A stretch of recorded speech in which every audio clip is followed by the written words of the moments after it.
Hey guys, in this video, I'm going to show you guys how to change your store theme in Shopify.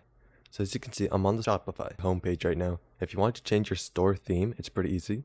So you want to head over to online store, which is right below sales channels. Once you find online store, go ahead and click on it. And once you click on it, it'll bring you to this page here, themes. Now, once you're on themes, you're going to want to go down and find the one that you want to add or publish to your store. So go ahead and find whatever theme you want to add. So let's say I want this one. I don't really care. I just want to show you guys how to do it.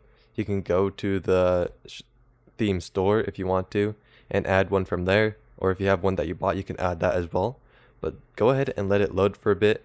And once it has added, I'll be right back with you guys. Alright, so it just added refresh. And as you can see, I can now customize it. But after you finish customizing it, you have to make sure to publish it like this. So as you can see, this will replace your current theme Dawn.